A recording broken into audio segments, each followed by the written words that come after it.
Assalamualaikum warahmatullahi wabarakatuh. Jumpa lagi dengan channel kami, channel yang membahas mengenai dunia pendidikan dan teknologi. Pada video kali ini saya ingin berbagi beberapa contoh-contoh soal tes P3K untuk moderasi beragama. Ini bagi teman-teman yang mengikuti seleksi P3K di Kementerian Agama. Karena di Kementerian Agama ada tes moderasi beragama. Ini kami bagikan beberapa contoh ataupun kisi-kisi materi soal yang menyangkut dengan moderasi beragama. Baik, langsung saja ke soalnya. Dan bagi teman-teman yang baru menemukan channel ini, mohon dukungan untuk subscribe channel kami.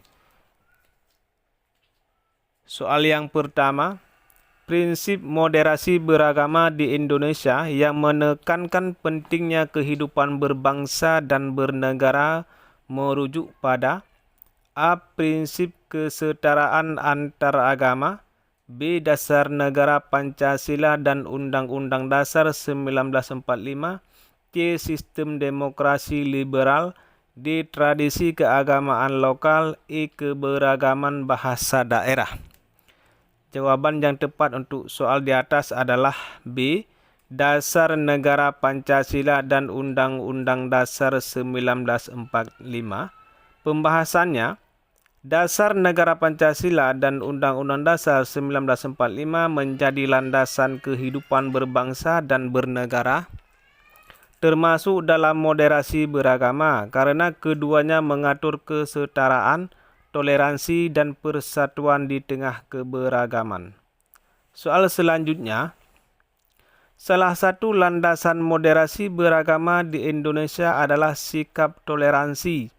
Toleransi berarti A. Membiarkan orang lain berbuat salah, B. Mengabaikan keyakinan sendiri demi orang lain, C. Menghormati perbedaan keyakinan dan memberi ruang untuk mengekspresikannya, D. Menerima semua agama sebagai kebenaran mutlak, E. Menyelesaikan konflik dengan mengorbankan prinsip keadilan. Jawaban yang tepat soal di atas adalah C. Menghormati perbedaan keyakinan dan memberi ruang untuk mengekspresikannya. Pembahasannya, toleransi dalam moderasi beragama berarti menghormati perbedaan keyakinan dan memberikan ruang bagi orang lain untuk mengekspresikan keyakinannya. Soal selanjutnya, salah satu kata kunci dalam moderasi beragama yang bermakna menolak penggunaan kekerasan dalam penyelesaian masalah adalah A. Kemaslahatan umum, B. Adil, C. Anti kekerasan, D. Komitmen kebangsaan, E. Taat konstitusi. Jawaban yang tepat adalah C. Anti kekerasan. Pembahasannya, anti kekerasan adalah prinsip penting dalam moderasi beragama yang menolak penggunaan kekerasan sebagai cara untuk menyelesaikan perbedaan atau konflik. Soal selanjutnya, moderasi beragama dapat memberikan dampak positif bagi bangsa Indonesia. Salah satunya adalah meningkatkan homogenitas budaya nasional, B. Memperkuat persatuan dan kesatuan di tengah keberagaman, C. Mengurangi partisipasi warga negara dalam kehidupan keagamaan, D. Menghapus tradisi keagamaan lokal, E. Meningkatkan pemisahan antara agama dan kehidupan sosial. Jawaban yang tepat adalah B.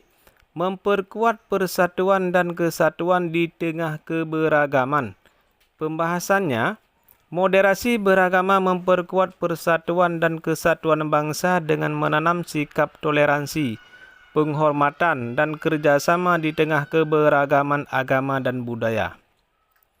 Soal selanjutnya, Lukman Hakim Saifuddin dikenal sebagai Bapak Moderasi Beragama karena A. Mendirikan organisasi moderasi internasional, B. Memperkenalkan istilah dan konsep moderasi beragama di Indonesia, C. Membentuk undang-undang baru terkait keagamaan, D. Meningkatkan anggaran pendidikan agama. E. Memimpin gerakan anti kekerasan di dunia. Jawaban yang tepat adalah B. Memperkenalkan istilah dan konsep moderasi beragama di Indonesia. Pembahasannya, Lukman Hakim Saifuddin mempopulerkan istilah moderasi beragama saat menjabat sebagai Menteri Agama tahun 2024 sampai 2014 sampai 2019 dengan menekankan pentingnya toleransi dan harmoni dalam keberagaman agama di Indonesia. Soal selanjutnya, Anda tinggal di lingkungan dengan warga dari berbagai agama. Ketika ada warga yang hendak mengadakan perayaan agama di lingkungan Anda, sikap yang tepat adalah A. Menuntut agar perayaan dilakukan di luar lingkungan. B. Mendukung dengan memberikan bantuan sesuai kemampuan. C. Mengabaikan kegiatan tersebut karena tidak sesuai keyakinan Anda. C. Mengkritik tradisi yang dilakukan oleh mereka. E. Menyarankan agar tidak ada kegiatan keagamaan di lingkungan. Jawaban yang tepat adalah B. Mendukung dengan memberikan bantuan sesuai kemampuan. Pembahasannya, dalam moderasi beragama, mendukung kegiatan keagamaan orang lain adalah bagian dari sikap toleransi dan saling menghormat. Soal selanjutnya, Anda bekerja di kantor dengan rekan dari latar belakang agama berbeda. Salah satu rekan menyiapkan pandangan keagamaan yang berbeda dengan keyakinan Anda. Sikap Anda adalah A. Menghormati pandangannya tanpa menghakimi. B. Berdebat untuk menunjukkan kebenaran keyakinan Anda. C. Menghindari diskusi dan memutuskan hubungan kerja. D. Melaporkan rekan tersebut kepada atasan. E. Mengabaikan setiap pendapatnya dalam bekerja. Jawaban yang tepat adalah A. Menghormati pandangan orang lain meskipun berbeda adalah inti dari moderasi beragama yang menekankan toleransi dan kerjasama. Soal selanjutnya adalah, dalam suatu diskusi kelompok terjadi perdebatan tajam tentang agama yang berpotensi menimbulkan konflik. Sebagai moderasi, tindakan yang sebaiknya dilakukan adalah memihak salah satu kelompok yang dianggap benar. B. Mengakhiri diskusi tanpa solusi. C. Mengarahkan diskusi untuk fokus pada kesamaan nilai yang dapat mempererat hubungan. D. Menghindari tanggung jawab sebagai moderator. E. Membubarkan diskusi tanpa memberi penjelasan. Jawaban yang tepat adalah C. Mengarahkan diskusi untuk fokus pada kesamaan nilai yang dapat mempererat hubungan. Pembahasannya, mengarahkan diskusi pada kesamaan nilai merupakan pendekatan moderasi beragama untuk menciptakan harmoni dan menghindari konflik. Soal selanjutnya, pemerintah mendukung moderasi beragama dengan cara A. Membatasi kebebasan beragama di masyarakat. B. Membuat kebijakan yang melindungi semua agama secara setara. C. Mendorong hanya satu agama untuk menjadi mayoritas. D. Menghapus perayaan agama tertentu di tingkat nasional. E. Memisahkan agama dari kebijakan publik. Jawaban yang tepat adalah B. Membuat kebijakan yang melindungi semua agama secara setara. Pembahasannya, pemerintah berperan dalam mendukung moderasi beragama dengan membuat kebijakan yang melindungi semua agama secara setara dan menciptakan ruang untuk harmoni dalam keberagaman. Soal selanjutnya, dalam rapat warga, terjadi perbedaan pendapat tentang penggunaan tempat umum untuk kegiatan keagamaan. Sebagai ketua rapat, tindakan Anda adalah A. Mengutamakan kepentingan mayoritas tanpa mempertimbangkan minoritas. B. Menunda keputusan dan meminta mediasi dari pihak berwenang.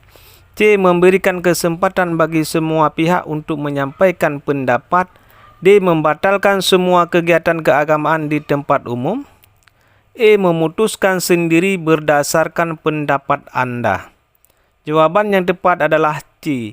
Memberikan kesempatan bagi semua pihak untuk menyampaikan pendapat. Pembahasannya, memberikan kesempatan kepada semua pihak untuk menyampaikan pendapat, mencerminkan sikap adil dan demokratis yang sesuai dengan prinsip moderasi beragama. Inilah teman-teman yang dapat saya bagikan pada kesempatan ini. Ini khusus bagi teman-teman yang tes seleksi P3K di Kementerian Agama untuk seleksi moderasi beragama. Bagi teman-teman yang membutuhkan file soal ini, nanti ada ratusan soal dari kisi-kisi moderasi beragama. Bagi teman-teman yang membutuhkan file dalam bentuk PDF, nanti teman-teman bisa inbox ke email di bawah ini, dekfaiz0@gmail.com ya. Dan ataupun tinggal komen di bawah ini, ataupun nanti saya sertakan link emailnya di deskripsi video ini. Saya sertakan emailnya di dalam deskripsi video ini. Nanti teman-teman bisa menginbox ke email tersebut. Nanti akan direspon oleh admin kami. Ini bagi teman-teman yang membutuhkan file PDF kisi-kisi soal moderasi beragama. Terima kasih telah mendengarkan. Assalamualaikum warahmatullahi wabarakatuh.